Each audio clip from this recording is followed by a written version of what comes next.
সকালের মিষ্টি রোদ বারান্দার ফাঁক গলিয়ে ঘরে প্রবেশ করা মাত্রই চোখ মুখ কুঁচকে আসে রৌদ্রের। রোদের তীর্যক রশ্মি সোজাসুজি আছড়ে পড়েছে উজ্জ্বল শ্যামলা শক্ত চোয়ালের মুখের উপর। রৌদ্র চোখ বুজে বিরক্তিতে মুখ খিচে নিল। দীর্ঘ 5 বছর পর এভাবে রোদের ঝলকানিতে ঘুমে ব্যাঘাত ঘটল ওর। নতুবা যেখানে থাকতো সেখানে রোদের তীব্রতার লেশমাত্র ছিল না। একে তো কাল দেশে ল্যান্ড করার পর থেকেই তপ্ত আবহাওয়ায় মানিয়ে নিতে সমস্যা হচ্ছে।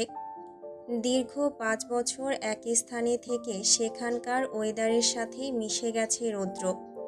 শুষ্ক পরিবেশ হয়ে গেছে গায়ে। রৌদ্র বেশিক্ষণ চোখ বুজে থাকতে পারল না। চরম বিরক্তি নিয়ে ঘুমে ভার অক্ষিযুগল তড়াক করে খুলল। বিরক্তিতে অস্ফুটে গালিসূচক শব্দ উচ্চারণ করল মুখে। চোখ খোলা মাত্রই রোদের সোনালি আলোর ঝলকানিতে চিকচিক করে উঠল রৌদ্রের অসিত মণিযুক্ত অক্ষিযুগল। মুখ বিভৎস নিরেট। বারান্দার দিকে তাকাতেই বিরক্তির মাত্রা বাড়ল। পর্দা সরিয়ে রেখেছে কে? এই সকাল সকাল ঘুম ছুটে গেল ওর। যদিও সকালের রোদের তীব্রতা নেই বিন্দু মাত্র, তবুও ক্ষুব্ধ হলো রৌদ্র। মাথা চেপে ধরে দাঁত কিরমিরিয়ে উঠে বসল সে। ঘরে পুরোদমে এসি চলছে, পেটানো শরীর উন্মুক্ত। আগের তুলনায় শরীরের শক্ত মাংসপেশি বাহু ঠিকরে বেরিয়ে আসতে চাইছে যেন। আগে এর তুলনায় রোগা পাতলা ছিল একটু। রৌদ্র মাথার এলোমেলো চুলগুলো 2 হাতে খামচে ধরে বসে রইল কিছুক্ষণ। অতঃপর ছেড়ে দিয়ে এক হাতে ব্যাক ব্রাশ করে চুলগুলো ঠেলে দিল পিছনের দিকে। নামল বিছানা ছেড়ে। পরনের মোটা ট্রাউজারটা নাভি ছাড়িয়েছে। সোজা ওয়াশরুমের দিকে এগোলো রৌদ্র। লম্বা শাওয়ার নিল এই সকালে, অতঃপর বেরোলো। 8টা বাজে। নিচে বাড়ির সবাই ব্রেকফাস্ট টেবিলে বসেছে। শাওয়ার নিয়ে গলায় টাওয়াল ঝুলিয়েই নিচে নামল রৌদ্র। সিঁড়ি বেয়ে নামতে নামতে দেখল ব্রেকফাস্ট করতে বসেছে বাড়ির সবাই। সবাইকে একসাথে দেখে ঠোঁট বাঁকিয়ে তাচ্ছিল্য হাসল রৌদ্র। আজও ওর কদর নেই। কেউ একটাবারও ডাকল না ওকে। ও নিজেই নামল। সিঁড়ি বেয়ে উপরে উঠছিল সাফা। হাতের একটা ট্রেতে নাস্তা সাজানো। রৌদ্র থামল। সাফা রৌদ্রকে দেখে থম মেরে দাঁড়িয়ে গেল সিঁড়ির একপাশে। ফের বৃহৎ নয়নে ড্যাব ড্যাব করে তাকিয়ে রইল রৌদ্রর দিকে। রৌদ্র কপাল গুটিয়ে শুধালো পুরো কণ্ঠে, খাবার সাজিয়ে উপরে উঠছিস কেন? এখানে কি হয়েছে? ঢোক গিলল সাফা। দৃষ্টি নত করে মিনমিনে গলায় উত্তর করল, না মানে ভাইয়া, আমি খেয়েছি। এগুলো মেঘা। কথা শেষ করতে পারল না। এর আগে নিচ থেকে রুবিনা কাবিরের উচ্ছ্বাস ভরা কণ্ঠ ভেসে আসলো, রৌদ্র উঠেছিস? আয় বাবা, নিচে আয়। বাকি কথাটুকু আর শোনা হলো না। মায়ের ডাকে সাফাকে পাশ কাটিয়ে দৃঢ় পায়ে নিচে নামল রৌদ্র। শুভ্র আর আদ্র ভাইকে দেখে মুচকি হাসল। রৌদ্র সোজাসুজি শুভ্রর পাশের চেয়ারটা টেনে বসল। রুবিনা কাবির আলোড়িত। কাল থেকে খুশির মাত্রা 1000 গুণ বেড়ে গেছে তার। মন হালকা হয়ে গেছে ছেলেকে কাছে পেয়ে। তিনি চটজলদি ছেলের পাতে স্যান্ডউইচ তুলে দিলেন। ডিম সিদ্ধ দিলেন 2টো। অথচ ছেলে এই জীবনে ডিম পছন্দ করে না, তবুও দিলেন তিনি। বললেন ব্যাকুল হয়ে, আর কি নিবি? কি খাবি বল? আমি সব বানিয়ে দিচ্ছি তোকে। কি প্রয়োজন শুধু আমাকে একটাবার মুখ খুলে বল। কিচ্ছু প্রয়োজন নেই মম। রৌদ্র কোনো দিকে তাকালো না। হাতে স্যান্ডউইচ তুলে খেতে লাগলো তাড়াহুড়ো করে। ছেলে নিচে নেমেছে থেকেই হাত থমকে গেছে তোফায়েল কাবিরের। তিনি চুপচাপ তীক্ষ্ণ দৃষ্টিতে তাকিয়ে রইলেন ছেলের দিকে। তৌসিফ কাবিরের সাথে রৌদ্রের কথা হতো এটা তার জানা। ছেলের সাথে তার উচ্চ বিবাদ। ছেলেকে গপাগপ খেতে দেখে তোফায়েল কাবির খানিক চুপ থেকে মুখ খুললেন অকস্মাৎ নরম কণ্ঠে, ধীরে খাও, গলায় আটকাবে খাবার। সবাই ঝট করে অবিশ্বাসে চকিতে তাকালো তোফায়েল কাবিরের দিকে। তার কণ্ঠে সতর্কতাটা অবিশ্বাস্য বটে, কিন্তু রৌদ্রের কোনো প্রতিক্রিয়া দেখা গেল না। ওর কানে বোধহয় কথাটা পৌঁছালোই না। আপন মনে খেতে ব্যস্ত ও, বরং বাবার কথায় খাওয়ার স্পিড বাড়ালো আরও। বেশি বেশি তাড়াহুড়ো করে খেতে লাগলো। রুবিনা কাবির ছলো চোখে তাকিয়ে রইলেন স্বামীর দিকে। তৌসিফ কাবির ডাকলেন, রৌদ্র। হ্যাঁ বাবাই। ফিরবে আবার? 2 সপ্তাহ পর। আঁতকে ওঠে সকলে। রুবিনা কাবির ছেলের কাঁধ খামচে ধরেন।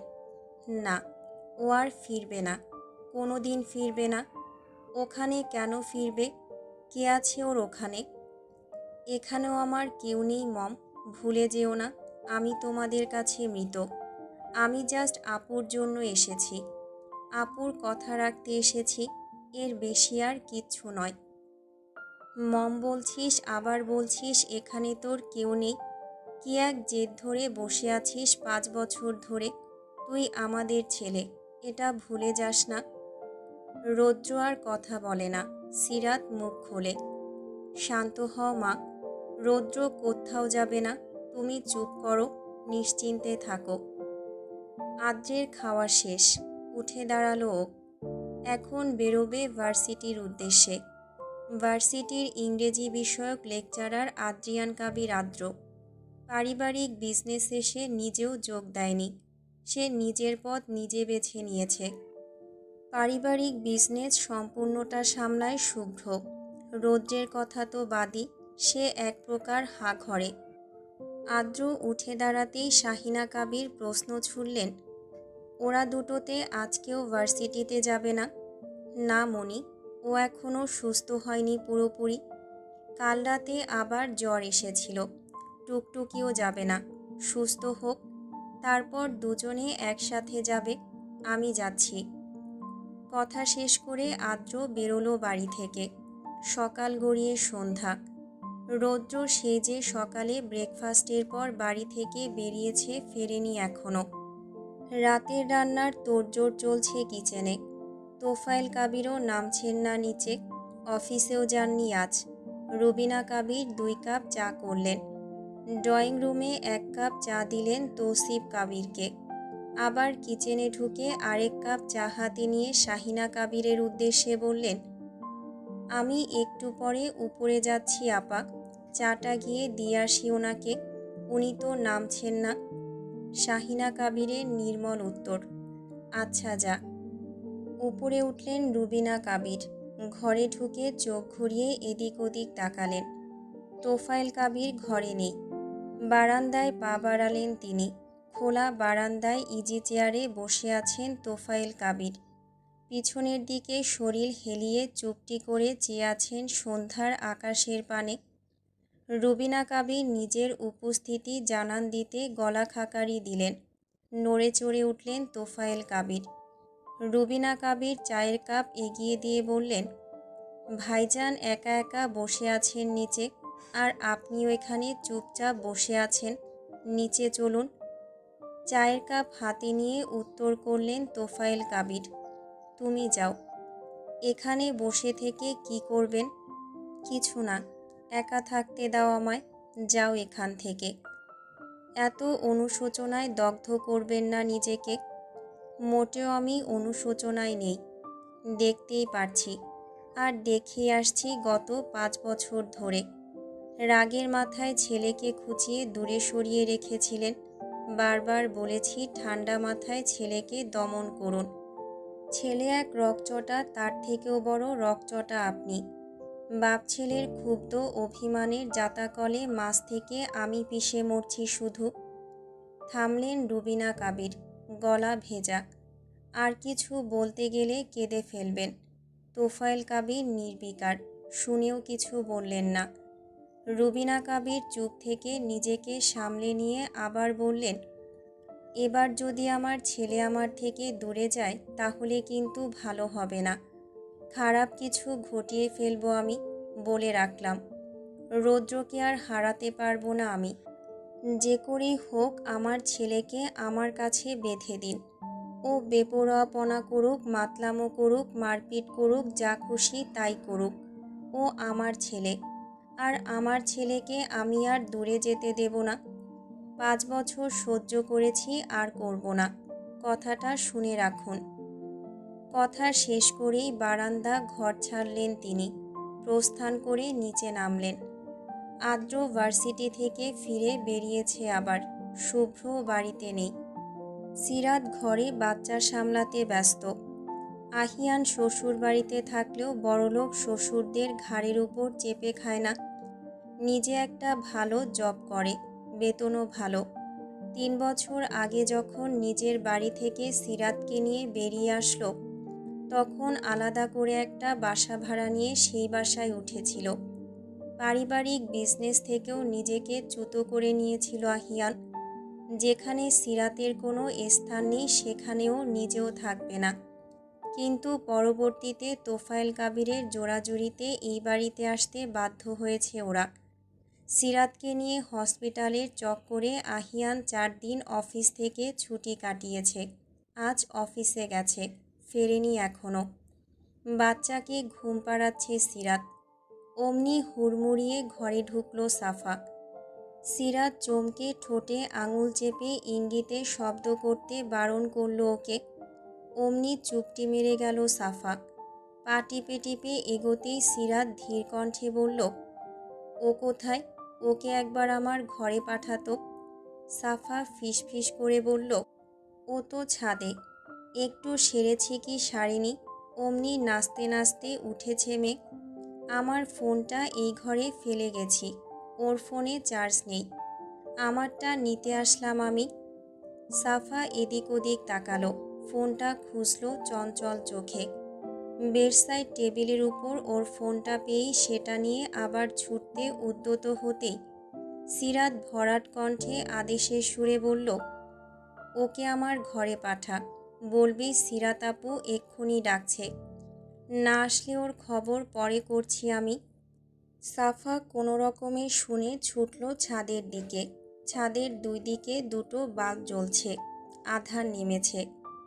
এক কোণে দাঁড়িয়ে আছে মেঘা। পরনে একটা ঢিলেঢালা ফ্রক আর স্কার্ট। হাঁটু ছড়ানো লম্বা কেশরাশি এলোমেলো করে খুলে রাখা এই ভর সন্ধ্যায়। মৃদুমন্দ হাওয়া চুলগুলোকে এলোমেলো করে দিচ্ছে আরও। ওড়নাটা পেঁচিয়ে বাঁধা কোমরে। আজ আর জ্বর নেই। লাস্ট 4 দিন থেকে জ্বরে ভুগছে মেয়েটা। আজ অনেকটাই সুস্থ। ছাদে উঠল 4 দিন বাদে। এতদিন ঘরবন্দি লাগছিল নিজেকে। 2 বাল্বের আলোয় ঝকঝক করছে মেয়েটার সুষ্টি সুন্দর চেহারাখানা। হাত নাড়িয়ে নাড়িয়ে গুনগুন করছে রেলিং ঘেঁষে দাঁড়িয়ে। অমনি হুটোপুটি করে ছাদে উঠল সাফা। এক নিঃশ্বাসে ছুটে এসেছে, হাঁপিয়ে গেছে পুরো। সাফা এগিয়ে গিয়ে জোরে জোরে শ্বাস নিতে লাগল। মেঘা পিছু ফিরে চাইল। সাফাকে দেখে 2 দিকে মাথা নাড়ালো। বলল, ছুটে আসতে কে বলেছে তোকে? তুই তো বললি যেন তাড়াতাড়ি আসি। তোর কথায় নিচে নেমেছি। তুই যে সব সময় আমাকে কুড়ে বলিস, কুড়ে হলে তোর কথা শুনতাম আমি। বাই দ্য ওয়ে, সিরাত আপু ডাকছে তোকে। কাল থেকে আপুর কাছে যাসনি। আপু কিন্তু ভীষণ রেগে আছে। একটু পর যাচ্ছি। আজ কোন গানটা চালাবো? সহজ গান বলবি। আর নাচের স্টেপও যেন সহজ হয়।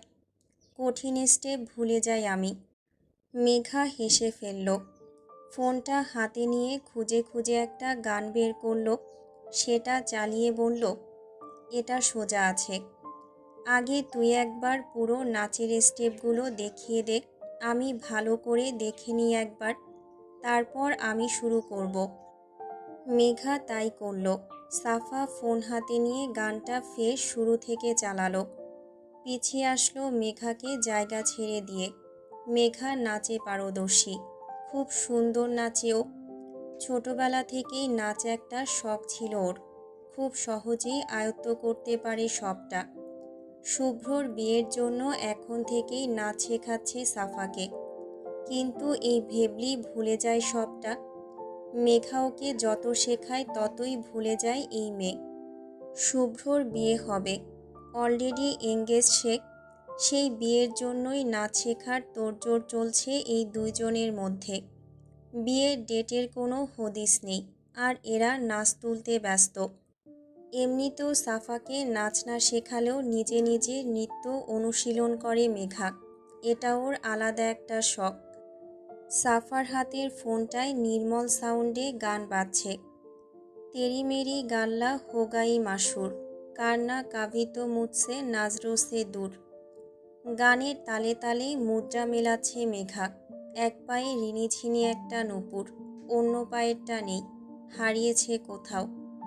আলতো করে নড়ে চড়ে পা নাচানোর সাথে সাথে অতি ক্ষীণ ঝংকারে বাজছে নূপুরখানা। সাফা মুখ বনে একদৃষ্টে তাকিয়ে দেখছে ওর নাচের তাল। পাতলা চিকন কোমরের দুই পাশে হাঁটু ছড়ানো লম্বা চুলগুলো ঢেউ খাচ্ছে। গানের সাথে মিলিয়ে আপন ধ্যান মনে নৃত্য পরিবেশনে ব্যস্ত একবিংশ রমণী। আর সাফা ব্যস্ত দুই চোখ ভরে নৃত্যরত রমণীকে দেখতে। এই মেয়েটা আসলেই সুন্দর নাচে, দেখতে তো মাশাল্লাহ। সন্ধ্যা রাতের আলো আঁধারির মাঝে ফর্সা চেহারা চিকচিক করছে। মুখের উপর ঈষৎ কালো চুল আঁচড়ে পড়ে ঝিলিক দিচ্ছে, আবার হাওয়ার বেগে নিজেরাই ছুটে ছুটে উঠছে। সাফা মুখ বনে তাকিয়ে রয়। এই মেয়েটাকে দেখতেও ভালো লাগে। গত 5 বছরে সাফার সব থেকে কাছের মানুষের মধ্যে অন্যতম স্থানে জায়গা করে নিয়েছে এই মেয়ে। দেখতে দেখতে মুচকি হাসে সাফা। আচমকা দেখার মাঝেই সাফা কেশে উঠল খুব খুব করে। কাশতে কাশতে ফোন রেখে দুই হাতের তালুতে নাক আর মুখ চেপে ধরল। অমনি থমকালো নৃত্যরত রমণীর পায়ের তাল। চকিতে থামল ও। নাচ বন্ধ করে সম্পূর্ণ ধ্যান বসালো কাশতে থাকা মেয়েটার দিকে। তড়িৎ এগিয়ে বিচলিত হয়ে বলল, টুকটুকি, কি হলো তোর? কাশছিস কেন হঠাৎ? পানি খাবি? সাফা নিমিষেই লাল হয়ে গেছে কাশতে কাশতে। মুখ চেপে শ্বাস আটকালো ও। রেলিংয়ের উপর পানির বোতল। মেঘা তড়িৎ বোতলের ছিপি খুলে এগিয়ে দিল টুকটুকির দিকে। বোতলের মুখে মুখ বসিয়ে তড়িঘড়ি করে পানি খেলো মেয়েটা। ঘন ঘন শ্বাস ফেলতে লাগলো। মেঘা তটস্থ হয়ে ওর পিঠে হাত বোলাতে ব্যস্ত। আচমকা ওর নিজের নাকেও সিগারেটের বিদঘুটে গন্ধ বিঁধল। অমনি নিজেও মুখ কুঁচকে ফেলল মেঘা। সিগারেটের গন্ধে অ্যালার্জি আছে টুকটুকির। ও সিগারেটের ধোঁয়া সহ্য করতে পারে না। এর গন্ধে শ্বাসনালী সংকুচিত হয়ে শ্বাসকষ্ট শুরু হয় ওর। অ্যাজমাজনিত সমস্যা এটা। সিগারেটের গন্ধে এই সমস্যা বেড়ে যায়। গন্ধ পেয়ে নাক সিটকে অস্ফুটে উচ্চারণ করল মেঘা, সিগারেট? সিগারেটের স্মেল কোথা থেকে আসছে? বলতে বলতে এদিক ওদিক চোখ বোলালো। ছাদে কেউ নেই। আর এই বাড়িতে এই মেয়ের জন্য সিগারেট এক আঙ্গুলেও ছুঁয়ে দেখে না কেউ। বাড়ির নিচে তাকালো মেঘা। 3 তলার ছাদ। নিচে কেউ খেলেও এত দূর অবধি গন্ধ আসার কথা নয়। আর কেই বা খাবে এই বাড়িতে? গন্ধটা বাড়ছে ধীরে ধীরে। সাফার শ্বাস আটকে ওড়না দিয়ে নাক মুখ চেপে ধরেছে। এদিক ওদিক চঞ্চল চোখে তাকানোর মাঝে ছাদের দরজার কাছে চোখ নিবদ্ধ হলো মেঘার। এক নিমিষেই সেখানটায় থমকালো দৃষ্টি। ঠিক দরজায় টান টান হয়ে দাঁড়িয়ে আছে সুঠামদেহী রৌদ্র। নিরেট মুখশ্রী সূক্ষ্ম খাদযুক্ত দৃষ্টি স্থির সোজাসুজি মেঘার দিকে। মেঘার দৃষ্টি সেদিকে পড়তেই দৃষ্টিতে দৃষ্টি মিলল দুজনের। রৌদ্রের দৃষ্টি তীক্ষ্ণ। বাড়ি ফিরেই শাওয়ার নিয়েছে আবার। ভেজা শরীরে একখানা শর্ট হাতা টি শার্ট। শক্তপোক্ত বাহু উন্মুক্ত তার। উজ্জ্বল শ্যামলা শরীরে বিন্দু বিন্দু পানিকণা চিকচিক করছে আধারের মাঝে হলদে বাল্বের আলোয়। এলোমেলো ভেজা চুল কপালে আঁচড়ে লেপ্টে আছে। টুপটাপ পানি গড়াচ্ছে চুল থেকে। ঝাপসা অন্ধকারে ঢেকে আছে চারপাশ। রৌদ্রের নিরেট তীক্ষ্ণ চাহনি থেকে মুহূর্ত কয়েক বাদ দৃষ্টি সরালো মেঘা।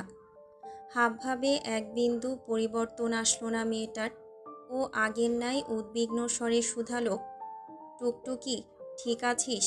নিচে চল এখন, এখানে থাকতে হবে না। এতক্ষণে টুকটুকিও তাকালো দরজার দিকে। রৌদ্রকে দাঁড়িয়ে থাকতে দেখে আঁতকে উঠল ও। পর মুহূর্তে তরাক দৃষ্টিতে মেঘার দিকে তাকালো। মেঘার মাঝে ন্যূনতম পরিবর্তন না দেখে ফের ভয়ার্ত দৃষ্টিপাত করল রৌদ্রের দিকে। রৌদ্রের কম্পনহীন চাহনি এখনও মেঘার পানে আবদ্ধ। 2 আঙ্গুলের ভাঁজে সিগারেটটা ক্ষয়ে ক্ষয়ে পুড়ল। আঙুলের ডগা এসে জ্বলন থামতেই আগুনের ঝিলিকে ছিটকে ওটাকে ফেলে দিল রৌদ্র।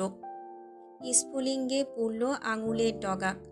হাত ঝেড়ে মুখে বিরক্তিসূচক শব্দ উচ্চারণ করে দাঁত পিষল চরম ক্ষুব্ধতায়। হাতটা ঝাড়া মারল বেশ কয়েকবার। পুনরায় দৃষ্টি তোলার আগেই মেঘা টুকটুকির হাত টেনে দপাদপ পা ফেলে এগিয়ে আসলো দরজার দিকে। রৌদ্র ঠায় দাঁড়িয়ে, ওর ভাবগতিক দুর্বোধ্য। এই মেয়ে তাকে হয়তো চিনতে পারল না, আবার হয়তো চিনল। মেঘা টুকটুকির হাত টেনে সোজা দরজার কাছে পাশ কাটালো রৌদ্রকে। 2 কদম এগোতেই রৌদ্রের ভরাট কণ্ঠ ভেসে আসলো, টুকটুকি। থামল সাফা। হ্যাঁ ভাইয়া। মেঘা ওর হাত ছাড়ল, শক্ত কণ্ঠে বলল, আমি গেলাম, চলে আসিস। গটগট করে সিঁড়ি বেয়ে দোতলায় নামল মেঘা। রৌদ্র ফিরেও তাকায়নি। ঘাড় বাঁকিয়ে দাঁত চিবিয়ে বাঁকা চোখে দেখল শুধু নিচে ফেলা সিগারেটের খণ্ড থেকে ধোঁয়া ছড়াচ্ছে। সাফার শ্বাস বন্ধ করে খিচে রেখেছে দম। দম হারিয়ে অধৈর্য হয়ে পিছু ফিরে দাঁড়িয়ে থাকা রৌদ্রের উদ্দেশ্যে বলল, ভাইয়া কিছু বলবে? কি বলবে রৌদ্র? জানা নেই। কেন আটকালো সাফাকে? মুহূর্ত কয়েক বাদ ঘাড় ঝাঁকিয়ে বলল রৌদ্র, কিছু না, যা এখান থেকে। কথা শেষ হতে না হতেই দম টেনে নিচে ছুটল সাফা। মেঘা দোতলায় নেমে সোজা সিরাতের ঘরের দিকে পা বাড়িয়েছে। দরজা থেকে বলতে বলতে ঢুকল, আপু ডাকছিলে আমায়? বাচ্চার ছোট ছোট ড্রেস কেনা হয়েছে অনেক, এগুলো স্যানিটাইজ করে রোদে শুকানো হয়েছে আজ সারাদিন। সিরাত গোছাচ্ছিল ড্রেসগুলো। মেঘার উপস্থিতিতে চোখ তুলে তাকালো। এর মধ্যেই মেঘা ওর পাশে বসেছে। ঘুমিয়ে থাকা বাবুর পানে তাকিয়ে আবার বলল মেঘা, বাবুকে কোলে নিইনি আমি, মুখটাও দেখিনি ভালো করে। টুকটুকির ফোনে পিকচার দেখেছি, এতে মন ভরেনি, বিশ্বাস করো। বাবু তো খুব সেনসিটিভ, আমার সংস্পর্শে যদি কিছু হয়ে যায়।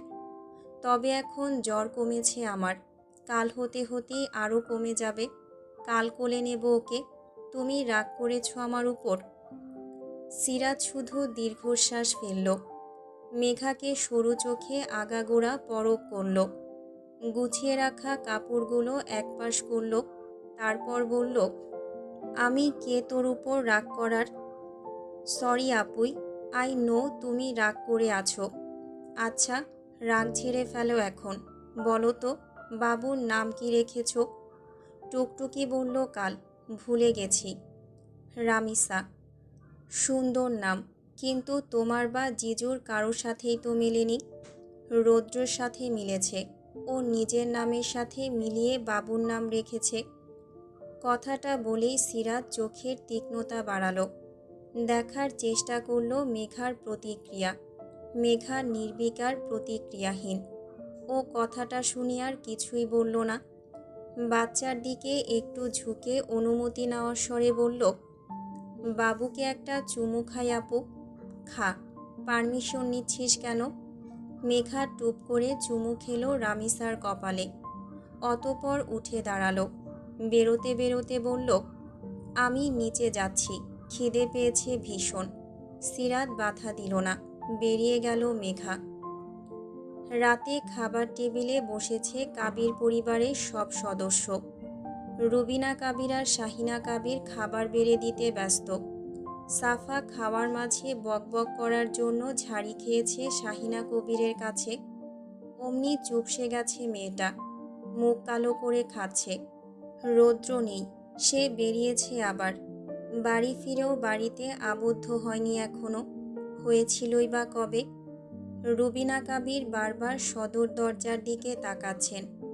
কখন তার ছেলে কড়া নাড়বে দরজায়। এত বছর পর বাড়ি ফিরেও আগের স্বভাব বদলালো না। ফের কোথায় গেছে কে জানে। তোফায়েল কাবির খেতে খেতে মুখ খুললেন। মেঘা মামনি, জ্বর কমেছে? শরীর কেমন এখন? খেতে খেতে উত্তর করল মেঘা, কমেছে বাবা, এখন পুরোপুরি সুস্থ। সুস্থ হয়েছিস ভালো কথা, এখন আর ফাঁকিবাজি চলবে না। কাল থেকে দুটোতে ক্লাসে না গেলে পানিশমেন্ট পাবি বলে রাখলাম। আদ্র একটু থামল। সাফাকে দেখে আবার বলল, আর এই ফাঁকিবাজ, এ তোর সুযোগ পেয়েছে কি পায়নি মেঘের বাহানায় ও নিজেও ক্লাসে যাচ্ছে না। পড়াশোনায় তো ডাব্বা মারে। সাফা খাওয়া থামিয়ে মুখ ভ্যাংচালো। মোটেই না, আমি মোটেও ডাব্বা মারি না। ডাব্বা মারে না, ফেলটুস কোথাকার। শুভ্র খোঁচালো ওকে। অমনি তেতে উঠল সাফা। ভাইয়া, ভালো হবে না বলে রাখলাম। আমাকে ফেলটুস বলছো কেন তুমি? কবে ফেল করেছি আমি? নার্সারিতে পড়াকালীন ফেল করেছিলি মনে নেই? আমার তো মনে আছে দিব্যি। আম্মুকে জিজ্ঞেস করে দেখ। আম্মু, বলো তো, টুকটুকি নার্সারিতে থাকাকালীন ফেল করেছিল কিনা? অমনি খেপে গেল সাফা। খবরদার, আমাকে টুকটুকি বলবে না। আমার নাম সাফা, নাম বলতে পারো না?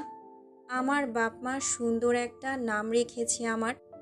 বলতে পারি না বলেই টুকটুকি বলি। টুকটুকি টুকটুকি টুকটুকি। বোনকে খেপাচ্ছে শুভ্র।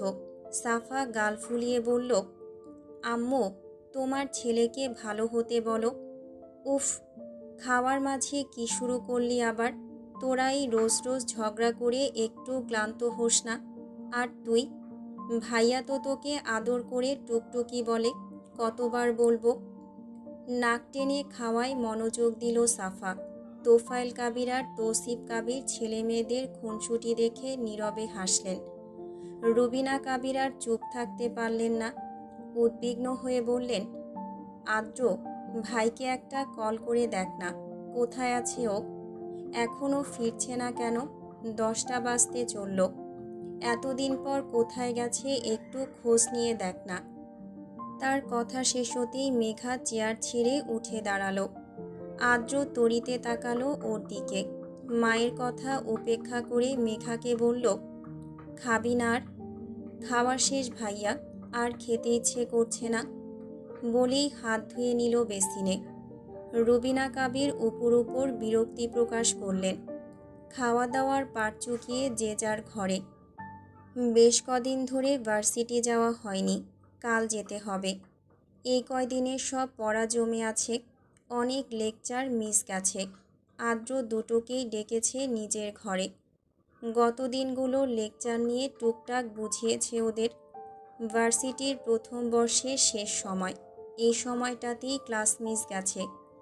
আদ্র ওদের ডিপার্টমেন্টের ইংলিশ লেকচারার। নিজের ক্লাসটুকু নিয়ে যথাসম্ভব তৎপর সে। রাত 11টা গড়িয়ে 12টার কোটায় ঘুমে টলছে সাফা, হাই তুলছে বারবার। আদ্র দুটোকেই দেখল, অতপর ছাড় দিল ওদের। ছাড় পাওয়া মাত্রই বইটই সব রেখে নিজের ঘরে ছুটল সাফা। মেঘার আদ্র হেসে ফেলল। খাটে বসে ফোন ঘাঁটছে আদ্র। মেঘাও টেবিলটা গুছিয়ে নিজেদের বইপত্র হাতে তুলে বলল, গুড নাইট ভাইয়া। Good night. যা, গিয়ে ঘুমা এখন, আমিও ঘুমাবো। গত 2 দিন আমাকে শান্তিতে ঘুমাতে দিসনি। সরি ভাইয়া, অ্যান্ড থ্যাংক ইউ আমার এত টেক কেয়ার করার জন্য। এখন যাই। আদ্রের ঘর থেকে বেরিয়ে দরজা চাপিয়ে দিল মেঘা। আদ্রের ঘরের পাশেই ওরা টুকটুকির ঘর। ওটা এতক্ষণে ঘরে গিয়ে চিৎপটাং হয়েছে হয়তো, ভেবেই ফিক করে হাসল মেঘা। এক হাতে দরজা ঠেলে ঘরে ঢুকল। এদিকে সিঁড়ির উপর ঠিক করিডোরের পাশে সরু ধারালো দৃষ্টিতে মেঘার কার্যকলাপ পরখ করল রৌদ্র।